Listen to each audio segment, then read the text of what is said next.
If you've ever struggled with your thoughts, and who hasn't, and feeling like your thoughts aren't super helpful to helping you become the kind of person you want to be or achieve the things that you want to achieve, then you don't want to miss this episode. Today, I'm interviewing Jamie Gagnon. Jamie is a licensed mental health counselor in Washington State, and she is certified in cognitive behavioral therapy plus. In the past, she's done most of her clinical work with teenagers, with kids, in how to help them overcome some of their depressive or anxious presenting symptoms by rewiring their thoughts and having more helpful thoughts through this cognitive behavioral therapy methodology. And now she's talking to us and you and on the It Starts with Attraction podcast about how we can take some of the things that she uses and has used in the past in her clinical settings, and how we can actually use those things in our own lives on a day-to-day basis to help our thoughts become more helpful and to even begin moving forward when we're feeling depressed or when we're feeling anxious. It's a great episode with a wealth of information, so get ready to listen and maybe even take notes. Let's dive into today's episode. Jamie, I'm so excited to be talking to you today. Thank you for joining me. I'm excited to be here. Yeah. So tell us, our listeners and me, a little bit about your background. How did you get into doing CBT work? What does CBT stand for? All those kinds of things. Sure. So I got my master's degree in counseling psychology in 2007 from Northwest University in Washington State.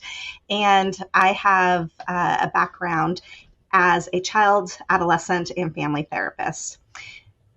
I've mainly worked in community mental health settings, and I was a clinical supervisor for a school-based mental health program for a couple of years before I came on as a marriage coach with Marriage Helper. While part of my training was through Harborview and University of Washington, they have a program called CBT Plus, which is Cognitive Behavioral Therapy. Plus stands for Depression, Anxiety, Behavior, and Trauma. And so I had extensive training, and including consultations and people looking over my work and all of that, plus follow-up trainings in CBT. Fantastic. What is CBT? If you could give a brief overview, and why do people need it? Yeah, so CBT is cognitive behavioral therapy. So cognitive or cognitions are just a fancy name for our thoughts. And it's a way of helping us identify negative thinking patterns and gain control over our thoughts. So learning to see things in a new way. It also helps us identify behaviors that are maladaptive, or another way of thinking of maladaptive is more harmful or less effective behaviors that aren't helping us reach those goals that we want to reach, and replacing them with a more effective behavior. Yeah, that makes total sense. So when you were working with kids, what were some ways that kids would come in? Like, what were some of the things that they were dealing with? And then you would hear that and say, we need to use some CBT techniques. Sure. So a lot of the things that I worked with, I had a lot of kids in foster care, and many of them had backgrounds in trauma and a lot of anxiety and depression. We have a lot of behavioral issues, and sometimes those are ADHD related. Sometimes those are just because of environmental situations. And the way that CBT works is CBT is a skills-based approach. It is about learning tools that you can use on your own and to challenge those negative and unhelpful thinking and maladaptive behaviors. CBT is also an active therapy. And what we mean by an active therapy is you don't just come and you don't just talk about things. A lot of people think of therapy as you lay down on the couch in the therapist's office and you just talk through things. There is a portion of that is helpful, and there's a portion of that still happens. But CBT is an active therapy, meaning it's not going to be effective if you aren't taking the tools that you're being taught in session and practicing them on a daily basis outside.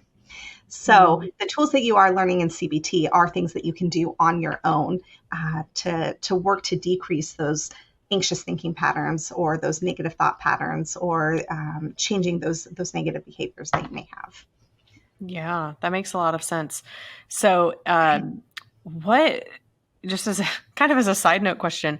So you said you did CBT plus. When people just do CBT, and you may not know the answer to this, but if they're just doing CBT training, but it's not including the depression, the anxiety, the trauma aspect of it, I mean, it feels like that's going to be the main thing that people come and get cognitive behavioral therapy for. So, what is the difference in regular CBT versus CBT plus, and how does someone find? Is there a difference in the way that that is the client and how the client experiences the training of the practitioner if they've had one versus the other? I don't know that I can fully answer that question, as I've only Yeah. had CBT plus training.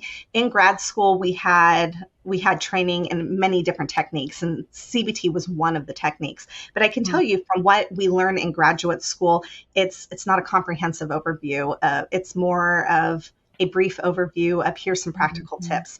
And so for those therapists that are not actively continuing in education to enhance their skills, you're just going to have a brief overview of a lot of different skills. And with CBT Plus, this is specifically an evidence-based practice geared towards people working in the community mental health settings. And not, let me backtrack a little bit on that. It's not necessarily geared only towards those in community mental health, but it is the evidence-based practice for the community mental health settings to use. And so my guess the difference would be is in a typical CBT training, you're learning about a lot of the same skills, but in CBT Plus, we're really taking it down to when you have a client that comes in with depressive symptoms, this is the pathway that you take them on. When you have a client that comes in with anxious symptoms, this is the pathway you take them on. And we're given a pathway for each of those 4 areas of anxiety, depression, trauma is called trauma-focused cognitive behavioral therapy, has a little different name, and behavior. And so we're given a pathway saying, this is the order that you go through. So for an example, if somebody comes in with depression symptoms, we're going to say, first, we're going to give you some psychoeducation. We're going to teach you about the depression. And then we are going to maybe teach you a couple of coping skills. And then we're going to move into behavioral activation and teaching you different ways of different behavioral patterns and styles that are going to be more effective for you. And it might be looking at things like working on sleep and working on becoming active and different forms of behavior therapy in there. And then we're going to move into cognitive restructuring. Versus anxiety, instead of the behavioral activation, where you still do some of that, it's going to be a big focus on exposure work. So there's a little bit difference in the pathways between the different approaches. And I would think that that's maybe the biggest difference between a typical CBT training and CBT Plus. But I haven't gone through a typical CBT training, so I can't say for sure. That makes sense. Okay, so can we do something where I am going to act like your patient? Okay. And so let's say I come to you and I don't know that I'm depressed, but you are asking me questions and you find out I'm depressed. Okay. What are some of those things you'd be looking for? And again, listen, I want to make sure the listeners understand we are not doing any kind of prescriptive work on this podcast, but this is simply educational to help you as the listener understand, is this something you're dealing with and should you seek further help? But also by the end of this episode, Jamie's hopefully going to share with us some things that you could begin doing. But of course, if you need further professional intervention, we're going to encourage you. We're going to encourage you to get that. But if I were to come to you with depressive symptoms, what would you be looking for? And then can you kind of walk through more specifics of like that first pillar that you came to? What is one specific thing you would have me do with coping skills? That next one with, I think it was behavioral activation. Like, what does that look like? So let's walk through that for the next couple of minutes. So I come to you, how would you know if I'm depressed? One thing that you'll see a lot of times when you go into your doctor's office is they're going to hand you what's called a PHQ-9. A PHQ-9 is a patient health questionnaire, and 9 just stands for there's 9 questions on there. So there's 9 key things, and I'll come up with as many off the top of my head as I can remember. Sure. But I'm gonna ask about, how are you sleeping? Are you sleeping too much? Are you sleeping not enough? I'm going to ask about your eating. Are you overeating? Are you eating a lot, or are you not eating enough? I'm going to ask about, are you still interested in things that you used to be interested in? So oftentimes with depression, people will pull away from those things that they like to do. So if they typically are somebody that's like, I like to get out and get active, and I like to go for hikes, and I like to get out there, and I say, so when was the last time you got out and went for a hike? Well, I haven't really wanted to. It's been about 3 or 4 months. That's a Mhm. sign right there that you're pulling away from those usual activities that you typically like. One of the biggest questions is, do you feel depressed? It doesn't always look like depression, especially in kids. It doesn't always look like feeling sad. Sometimes it can look like feeling irritable. Mhm. Sometimes it can look like apathy. It can look a little different. It's not always just a feeling of sadness. Um, we would ask, how are your energy levels? Do you have a lot of energy, or are you really low energy? Um, One of the big questions that we're going to ask, and if you go on the PHQ-9, it's going to be the last question on the form, is, are you having any suicidal ideation? And we Mhm. do come out and we ask that very specifically. We don't dance around that. It is, are you having any thoughts of wanting to kill yourself? Because you want a yes or no answer to that. We don't want Mhm. to be vague around that. Yeah. And not everybody that's depressed is going to have suicidal thoughts, but it's an important thing that we have to screen for. So Yeah. that's not everything that we ask, but that kind of gives you a Yeah. little idea of that. Yeah. That's a good idea. Okay, so you've asked me those questions and you determine, hey, let cognitive behavioral therapy could work for this. So what would be one of those first coping skills that you may want to work with me on? I always start with deep breathing. I have a lot of Mhm. people that are just like, "Oh, Jamie, we hear about deep breathing. It's overly said." But here's the biggest reason why deep breathing is so important is because it helps physically calm your body down, and we need a way to physically calm our body down. When you think about whether it's depression or anxiety, we feel these emotions in our body. And there's this thing called the sequence of emotion. And when there is a trigger, we automatically think we go from the trigger to the behavior in 0.2 seconds. But in between there is we first feel it in our body. Then we feel the emotion. Then we have the thought that hits our head. And then we have the action. And all of that is taking place in there. So it's really important to go back and start with body science. So where do you feel that feeling of sadness in your body? What are you feeling? A lot of times people will say things like, my muscles are really tight. Maybe their shoulders are pushed up. My stomach is in knots. Maybe my heart's racing. A lot of times that's more of an anxiety symptom. But it could just be, I'm just feeling sluggish. I'm tired. And it's really important to get the blood flowing to when we're breathing in oxygen, we're getting enough oxygen in to survive. But when our muscles are all tense, we're not getting the oxygen flow to be able to really think clearly. So we have our prefrontal cortex, which is our thinking brain. And our thinking brain is where we're going to be able to think through those skills that we've learned and different ways to reframe those thoughts that we have. But when we're really tight and tense, we're not thinking as clearly because we're not getting that fresh oxygenated blood to our brain. So it's really important, first and foremost, to start off with, let's calm our body down. And my favorite way is to do a breathing technique. Now, there are hundreds of breathing techniques out there, and I oftentimes will say, find one that works for you, whatever it is that you like. But my favorite is four square breathing. Some people call it box breathing, but it's easy to remember. I've had clients come out of the hospital that will tell me, oh, yeah, they taught us 5, 7, 9 breathing. If I, as a therapist, cannot remember the numbers, then how am I supposed to expect that you'll remember them in the midst of a depressive episode or a panic attack? So I like something that's nice and easy to remember. So four square breathing is essentially, you take a deep breath in for a count of 4, you hold your breath for a count of 4, you let the breath out for a count of 4, and you do it 4 times. You only have to remember one number. Yeah. And that's my favorite. The other thing I might talk about is a progressive muscle relaxation to help calm your body down.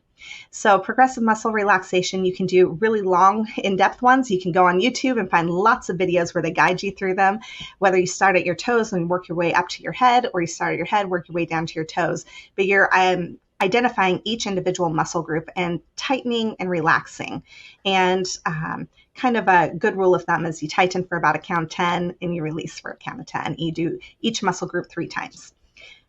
Or if you're in the moment that you're going, Jamie, I don't have time to do 20 minutes of this, then I'm going to use the terminology I use with kids. I'm sure there's a better term to use for adults, but I think it gets the message across. It's called tin soldier wet noodle.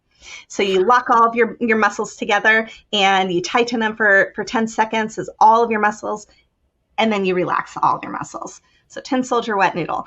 And I like it. And that just helps to get that blood flow circulating too. So that's really where we start, is identifying in our body where we're feeling it and really actively working to calm our body so that we can then think to do the next skills. And that's my favorite place to start. For someone with depression, Mhm. when would you encourage them to activate those coping skills? So what is it that you're looking for? Yeah, anxiety, which we'll talk about next, I think that makes sense Mhm. to when they would use them. What is it for depression? So with specifically like the relaxation techniques, if you're having trouble falling asleep at night because your brain's going crazy, there's a lot of other things you can do. Like it's helpful to have a pad of paper next to the bed where you can write down all your thoughts, Yeah. and really focus on maybe visualization where you're focused on a relaxing, peaceful place. And all of these techniques can be used for both anxiety or depression, Yeah. but it's really important to be able to relax your body in those moments. And so sleep is one where you either tend to sleep too much or you're not sleeping enough when you're depressed. And so if you're having trouble falling asleep at night or you wake in the middle of the night, just really focusing on your breathing, really focusing on relaxing your body, that's a time when that would be really helpful. Other times could be when you're having to do something you don't want to do, really focusing in on, okay, I'm going to first focus on calming my body. I'm going to just focus in on relaxation before I go out and do the thing I need to do. Makes total sense. Mm-hmm. Okay. So coping skills, the next one in the depressive model would be behavioral activation. Was that it? Yeah. Yeah. So in Okay. behavioral activation, specifically for depression, we're going to look at a lot of our pies. Okay. It's so in physical, we're looking at your sleep. How's your sleep? That's one of the most important things that we're going to hit on first. If you aren't getting enough sleep at night, it is going to drastically influence your emotions during the day. And Amen. so we're going to focus in on how can we get you having more quality of sleep. Okay. Now, things that you can do to help with sleep are being active during the day. And being active is another big part of behavioral activation. Being active doesn't have to look like going to the gym. Being active can look like doing some stretching in the morning and at night. It can look like going for a walk. It can look like taking your kids to the park and playing with your kids at the park. It can look like making yourself get up and going somewhere when you don't feel like going anywhere. All of that is part of that getting active, right? And so with behavioral activation, we're looking at food. What are you eating? What are you drinking? Certain foods are going to make you feel more sluggish and certain foods are going to give you more energy, right? Alcohol is a depressant. It's going to help depress your system when you're already feeling depressed. It's actually not going to help you feel better. It may give you that little buzz in the moment, but it's actually going to make you feel worse overall. Caffeine is a stimulant, but it's going to give you a little bit of a boost, but then you're going to fall from that. Same with sugar. You're going to get that boost and then you're going to fall. So really paying attention to what you're putting into your body is going to be a big part of that behavioral activation piece. Love it. Love it. Now, what I would have to say, behavioral activation is the key component to CBT with depression. It is still important. We're going to talk about cognitive restructuring next, but it's still really important to do those things.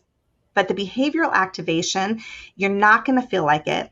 You don't want to do it. And we're going to hear this all the time is, well, Jamie, I don't have the energy. I don't have the motivation. I need to have the energy or the motivation before I go do the thing.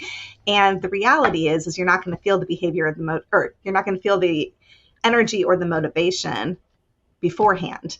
Yeah. You might get little bursts of energy from time to time, but most of the time you're not going to have that first. And it's just stepping out and doing one step. It's making yourself do something even though you don't feel like it, because you're not going to feel like it. But that is scientifically proven to be the number one thing to help turn depression around. Fascinating. I did not know that. Mm-hmm. Great. What comes after behavioral activation? It goes into cognitive restructuring. So cognitive, that big word again, just for our thoughts. And it's learning to reframe our thoughts is a more practical way of saying cognitive restructuring. But it's about challenging those unhelpful thoughts that we have and replacing them with a more helpful thought. A lot of people, and in pop psychology, you talk about positive and negative thinking. I really like the terms helpful and unhelpful thinking instead, because I think we have an idea that positive thinking means that we have to be happy. And Hmm. we're not always going to feel happy. And so I like the term positive or helpful and unhelpful thinking. And so it's taking those unhelpful thoughts that we have, maybe those maladaptive thoughts that we have, and turning them into something that's more helpful. It's maybe challenging the beliefs that we have that are a negative belief pattern. It's taking those automatic negative thoughts that we have that just pop into our head, because that's another thing. We talk about being able to control your thoughts, and people go, "Oh, but they just pop into my head. I can't Yeah. always control that." But it's taking captive that thought. And those automatic negative thoughts that just pop in, are we going to choose to sit and ruminate over those? Or are we going to choose to change the path that they're on and redirect those thoughts to a more helpful thought? So, what would you say would be one of the common or a couple of the common thoughts that someone with depression is typically thinking? It might be, I'm not good enough. Mm. Nobody loves me. Um, Nobody wants me. I'm never Mhm. going to amount to anything. I always mess up. I always screw up. Those are Yeah. some pretty common ones. So then let's take one of those. I'm not good enough. So in the cognitive restructuring, how do you go about reframing or thinking about that thought in a better way? Sure.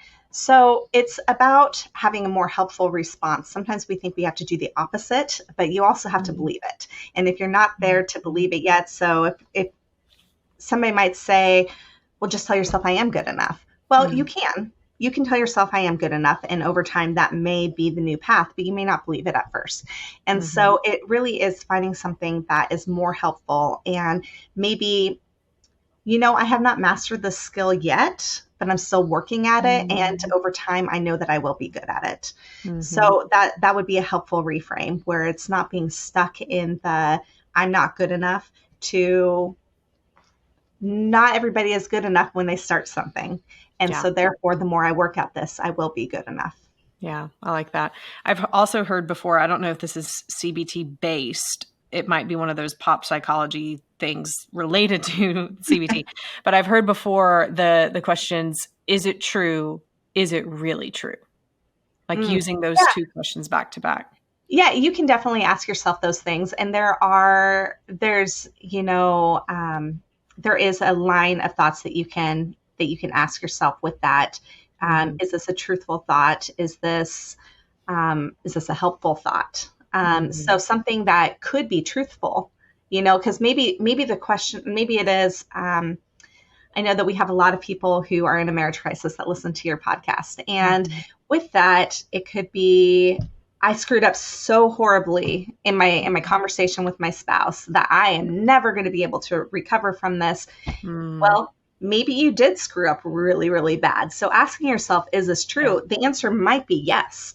It right. might be a yes, I did screw up. But then it's, okay, well, what's a more helpful? Is this a helpful thought for me to continue thinking I about? like that. And and so it is good to ask yourself, is this true or not? Because in some cases, it's not true. Yeah, If you're telling yourself, I'm unlovable because my spouse doesn't love me, yeah, it's, well, my kids love me. My mom and dad love me. My friends love me. I am lovable.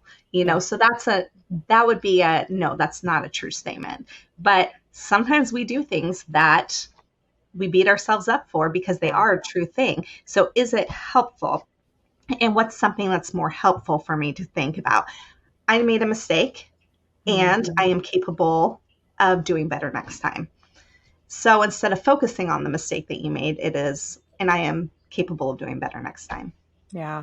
So it's also including that it's not just a reframing for in the moment, but how can it be helpful for me to continue to move forward in the future?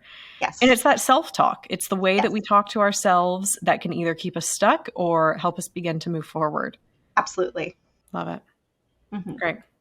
Okay, let's cover the anxious pathway. So, someone's coming with presenting symptoms of anxiety. So, let's start with what are some of the questions you would ask to help identify that? And then some of these are going to be repetitive, but let's just talk about kind of the sequence that you would use and any differences that would happen with presenting symptoms of anxiety. Hmm. So similar to the PHQ-9 that we have for depression, we have what's called a GAD-7 for anxiety, and that stands for generalized anxiety disorder, and 7 stands for that there's 7 questions. The things that we are looking for is, Are you having panic attacks? Mm. Is this holding you back from doing things in your life that you would like to be doing that you're not currently able to do? We'd be talking about your intrusive thoughts and the things that the unwanted thoughts that are popping into your head. Does the GAD-7 ask, it's actually been a hot minute since I've looked at the Mhm. GAD-7. Does it ask anything about physiological presenting factors? Like, are you experiencing racing heart, things like that? All right, some of the questions that we're going to ask is just like with the PHQ-9, we're going to ask, are you feeling depressed? We're going to ask them, are you feeling anxious, on edge, are feeling nervous? Sometimes people don't like the word anxiety and it's more, well, I just feel kind of nervous. Mm. And so that may be a symptom that we're looking at. We're asking them, are you able to stop or control your worrying? We all have worries that pop into our mind, but for some of us, we're able to automatically start applying tools and we're able to control those thoughts versus other times it is hard for us to stop and control the worry that we have. Or are we worrying too much about a lot of different things? So there are specific phobias out there that not all worry is going to be a phobia, but there might be a specific phobia, like arachnophobia is, fear of spiders, right? Mm-hmm. Or claustrophobia is a fear of confined spaces. But generalized anxiety, which is what this form is really kind of asking about, is you might worry about a lot of different things, and it might not be the same thing all the time. You might have a lot of different things that pop up that cause you to worry about things. Yeah. So we're trying to identify, is it a specific fear that you have, or are you worrying about a lot of different things? Do you have trouble relaxing?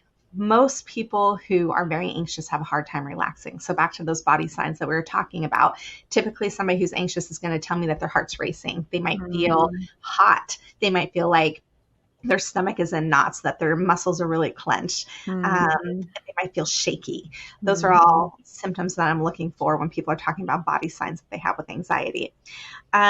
Being so restless, it's hard to sit still. So a lot of times people, oh, you can't see my knee, but if my knee is shaking up and down like this, a lot of times people associate that with being very anxious. Some people, it's just a tick that they have, it's just something that they do out of habit. But for some people, that would be, they have a hard time sitting still because they're so anxious in the moment.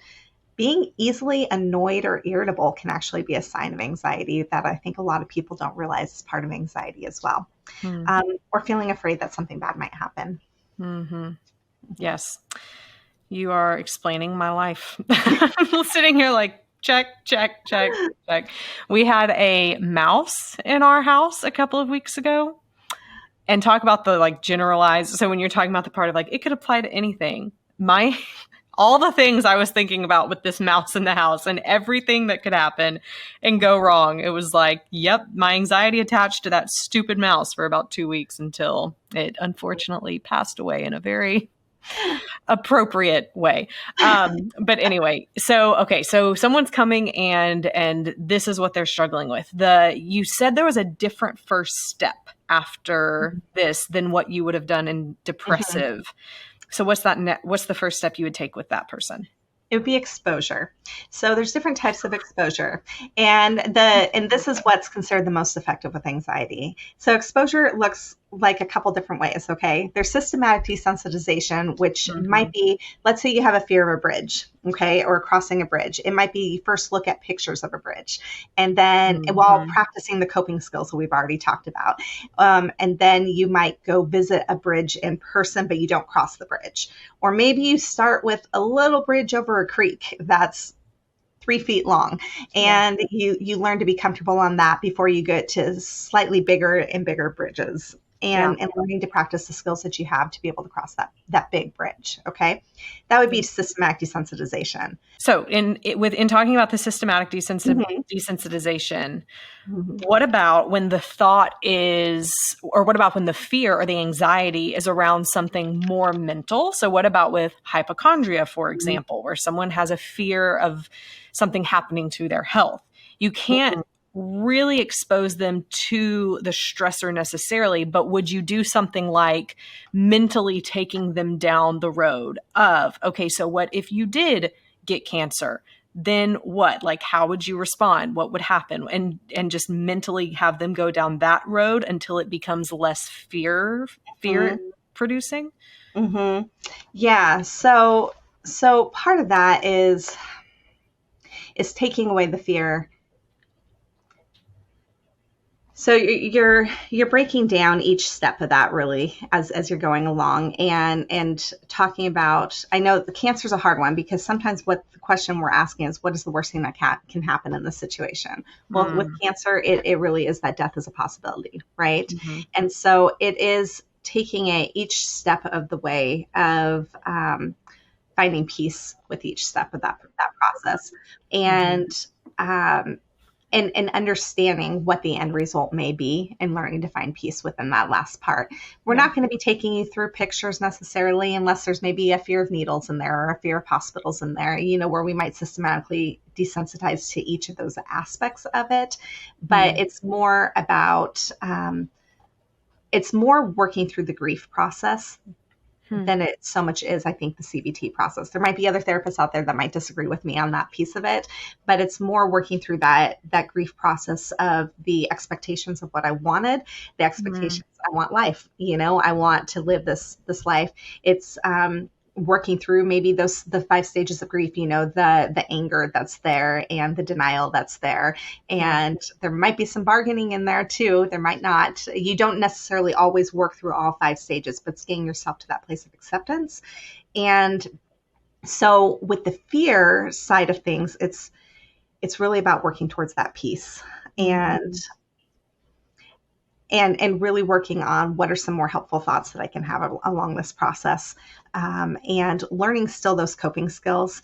And it's maybe not as much about the exposure side of things. Gotcha. Okay. So for specific, more known, maybe more tangible anxiety, then systematic desensitization is a good first step. Is there anything else to add to that one, or do we move on to the second one? There's also what's called imaginal exposure too. So where you, instead of maybe necessarily going through the systematic desensitization process, you are imagining the exposure in your mind before actually going to a bridge. And you're really focused on that, calming yourself with just picturing yourself and using visualization exercises. And so that would be part of the systematic desensitization, or any of it actually. It's a part of the desensitizing yourself to the anxiety. Where do you go next? So flooding would be the other form, where instead of systematically desensitizing yourself to the thing that is causing fear, it's just, if let's say you're claustrophobic, you put somebody into a room with a lot of people all at once. And instead of like showing them pictures of a room of people or viewing the people from outside, it's okay, we're going to go right into the middle of it and we're going to be right there. It is, somebody has a fear of public speaking, we're going to put you right up front right away. We're not going to practice it. And so that would be the flooding. And there can be some benefits to that too. I prefer the systematic desensitization, but you can't always have that as a process. And so sometimes flooding is also, if for a client that's maybe taking too long to get to the point of actually facing the fear, flooding might be the thing where we're going to put you right in the midst of it. And sometimes too, you don't have the opportunity to work through the fear prior to it. So you used the example earlier about cancer, and you may not have the opportunity to work through all the anxiety that comes with going to the hospital and needles and all the testing and all of that. You are being thrown into it right away. I would say that for myself, I had a serious phobia of needles when I was younger. When I was 11, it took 3 people to hold me down to take blood. Oh, wow. And so I couldn't watch needles on TV. I couldn't see needles at all. But something about being pregnant and having to have my blood drawn multiple times over and over and over again, that would be part of that flooding of I'm being forced to be in the situation and experience it without necessarily, I probably could have taken steps to systematically desensitize before. I didn't. And so then it was more of, I have to be a grown up and I have to do this thing, even though I don't want to. And over time, I still don't like needles at all, but I get allergy shots now weekly. And that helps to desensitize me as well by actually being forced to do the thing that I'm scared of. Yeah, yeah, that makes a lot of sense. There was a show recently, I don't know if you've heard of it, Limitless with Chris Hemsworth. It was on Disney. And the first episode was him. He has a huge fear of heights. And so the first episode was he had 3 days, which kind of, I think, would be flooding, but he had 3 days to get ready to walk out on a beam on like this multiple 100-foot high tower in Australia. And so they did some things where he would like wear the VR headset and act like he was up there. And he did that for a couple of days. But really, she focused, the psychologist, I guess he had, focused on how are you going to cope when you're up there? Because you're going to be up there and you're going to walk out there. So let's give you like the breathing techniques and things that you need. I would say, even though they did a couple of things, like it was 3 days, he was basically flooded into it. And he walked out there and walked back. So that's what came to my mind when you were talking about those two things. Yeah. For sure. So after you do that exposure part, then does it go into coping skills, or what is the next part that would come on the started table? with coping skills. So it starts with coping skills. Start with coping. Got it. Yeah. And then to cognitive restructuring again. Got it. And then cognitive restructuring is just key in all of CBT. Yeah. Yeah. And then, so with anxiety as the presenting symptom, it's going to be, what are the thoughts making you anxious? It's what are those automatic negative thoughts, or what are those intrusive thoughts coming in? And it is really focusing on reframing those thoughts and restructuring to a more helpful thought, the same way we would with depressive thoughts. Yeah. Okay. Now, you said that there were a total of 4 pathways. There was one for trauma and one for behavior. Is that correct? Okay. I would love to have you back to do those 2 in a future episode, because we do not have the time. I would love to allot to those in the time we have left today. But as we wrap up, so what are the things of what we've talked about so far? Would you say, here are some tools you can have in your toolkit to pull out if you're struggling with your thoughts and how they're being unhelpful to you? Sure. The biggest thing is by being able to identify, first of all, what is that unhelpful thought that you're having, and then identifying what is a more helpful thought. One of the biggest things is we tend to ruminate on those unhelpful thoughts over and over in our head. And the more that we do that, it more solidifies that neural pathway. So neural pathways in our brain, we have the triggering thought, and then we have the path that goes to. And so it may be, I'm unlovable. Nobody will ever love me. See, your husband doesn't even love you. Your kids are acting out. They don't love you. And the more and more we think about that, the more cemented that neural pathway becomes. And so it really is about consistently finding a different path to go on. And so it is consistently, every time the thought of I'm unlovable pops into your head, it is, I am lovable. My parents love me. I have friends who love me. And it's constantly redirecting that neural pathway. And you can't just do this once or twice. It's not going to work. You have to keep doing it. And over time, that initial neural pathway is going to break down, and it's going to form a new neural pathway. And that'll be the primary neural pathway. But I know I'm using big words here, but it'll be the new path that thought goes down. And so you got to do it, though, over and over again. And the biggest thing you need to know about learning to change your thoughts is, or even your behaviors, it doesn't happen overnight. You can't try something a handful of times. Sometimes it takes 10, 15, 20 times, maybe even more, depending on how cemented that original neural pathway is, before it'll start to break down. But the more you consistently do this, and I'm talking about every time that thought pops up in your head, you don't allow yourself that time to ruminate on it.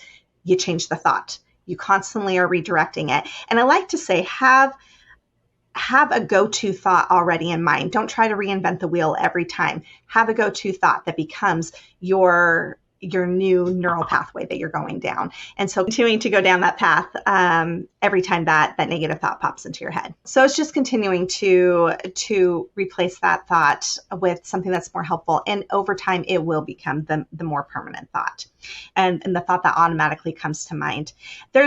Especially with anxiety, we talk about scheduling a time to worry. So sometimes we're in the midst of our day. I can tell you that there have been times in my days when things have not been going right in my life where my mind is filled with all of the things, all of the negative thoughts, all of the unhelpful thoughts, all of the things, and I'm not very productive. And so what I have to do in that moment is say, okay, I don't have time to focus on this right now. But I talk about having your imaginary shelf. If any of my clients are listening in, they've heard me talk about this all the time. Have your shelf and you put that thought up on the shelf. Okay. So what you're doing is it's not saying, can't think about you. I can't see you. I can't. You're saying, I see you. I recognize you. And I'm not forgetting about you. I'm putting you up on my shelf to come back to when I have time and scheduling a time to worry. Now, people look at me crazy all the time when I tell them to schedule a time to worry because it seems really counterproductive. And it's, okay, I don't have time right now to think about you. I see you. You're up on my shelf. I'm not forgetting about you. I'm not trying to ignore you, but I'm going to come back to you. I have time today at 5 p.m. and I'm going to set a timer and I'm going to set a timer for 10 minutes and I will worry about you for 10 minutes. Now, oftentimes, and I hear people tell me this all the time, but Jamie, I get to that time, I don't feel like worrying. Well, that's a good thing. Great. That's the point, right? That is a good thing. And it's not about forcing yourself to worry about it if the worry is not there. It's not forcing yourself to think about all the negative thoughts that are and unhelpful thoughts that come around that. It's about going, I don't have time right now. I'm not ignoring you because there's a part of ourselves that needs to be self-soothed. And if we try to ignore that part, it's saying, no, Jamie, something's wrong. I need to do something about this right now. And you can't just ignore it. It's like telling somebody who's anxious, well, just stop worrying. Just stop being anxious. Or somebody who's depressed, just stop being sad. Right. It doesn't work. So it's, I see you up on that shelf, and I'm coming back at 5 o'clock to worry about you and to deal with that. And then don't do that more than like 2 times in a week. We're not going to spend a lot of time going back to those worry moments. Other things is identifying our feelings, really identify the feelings that we're having. So we talked about that sequence of emotion briefly, where we talked about you have a triggering event and then you feel it in your body. Well, the next part is our emotions. We're going to feel the emotions before the thoughts.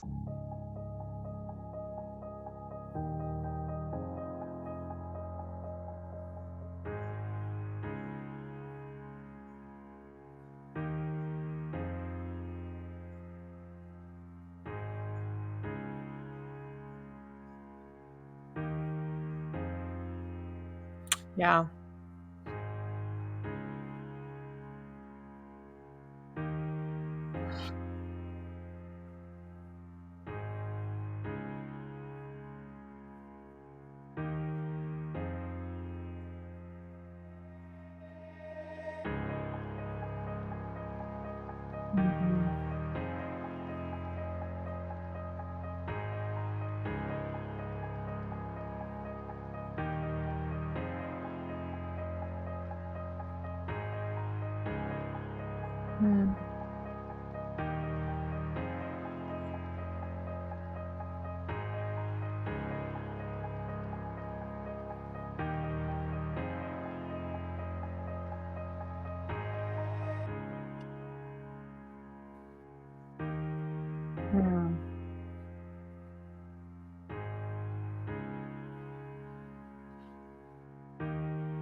Yeah. A wealth of information, Jamie. Love this. Very practical, tactical things that even though they might not be easy to implement, they are, at least we are now aware of some things that we can do when we're having those unhelpful thoughts, and how can we replace those thoughts with something more helpful. And I love the idea even too about the unhelpful thoughts, just put them away, allow yourself to think about them at a certain time. And then hopefully at that time, you don't need to.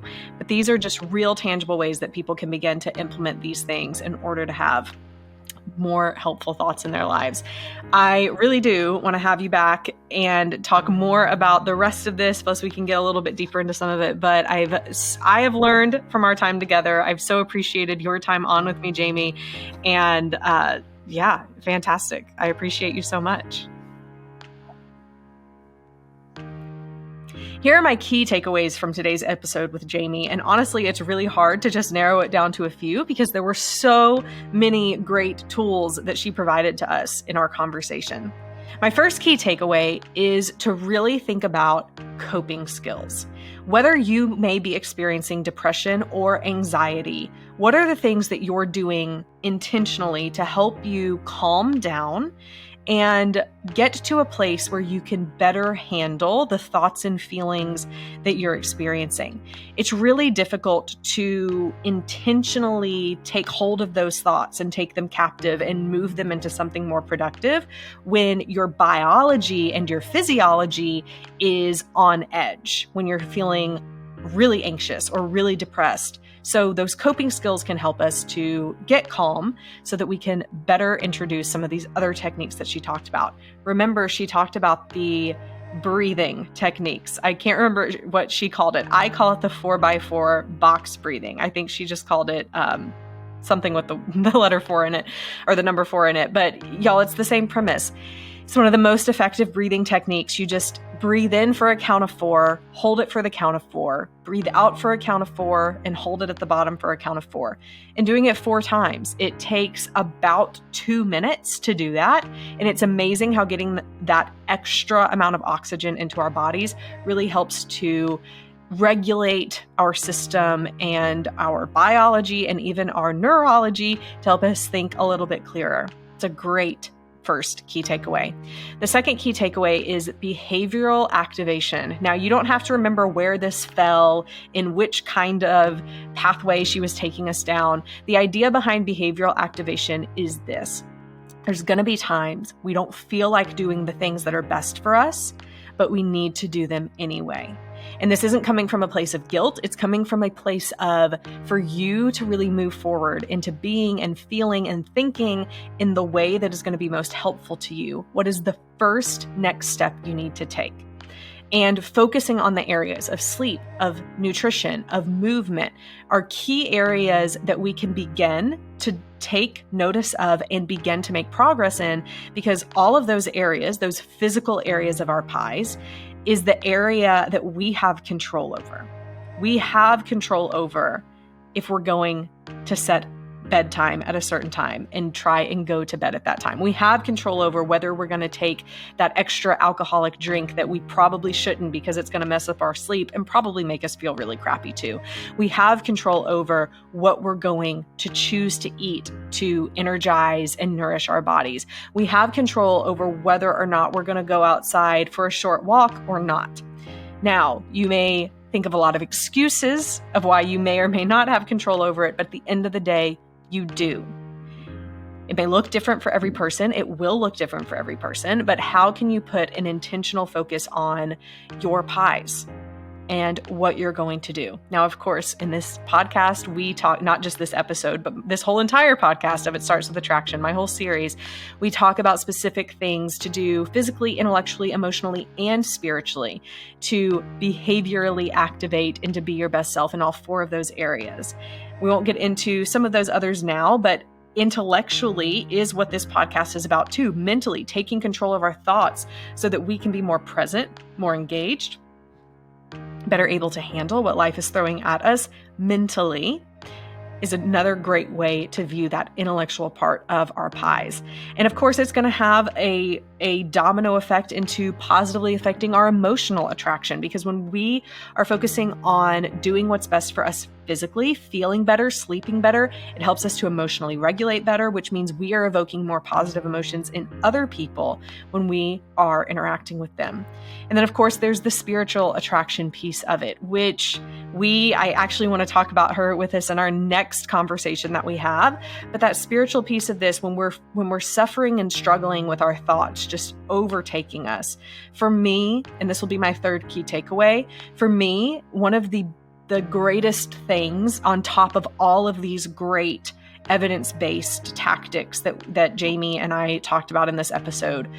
Prayer has been so life-giving and mentally relieving to me. And what I mean by that is, in the times where my anxiety is through the roof, for me, because I believe in Jesus and I believe that God is good, even when life is hard, and even in times when it may not honestly be working to my favor, things in life might not be working to my favor or in the way I would want them to for me personally, I can come back to a belief that God is good, and even if I die, I'm going to be with Him. And at the end of the day, this life is fleeting. And so the worst that could happen in many of my anxiety-producing situations, the worst that can happen is death. But even if death happens, death has been conquered, and Jesus is on the other side of that. He's on this side and He's on that side. And that for me is so comforting. Even when life situations right now that don't even have to do with death are hard and difficult, relationships failing, all of those things, I can go back to a truth that God has never left me.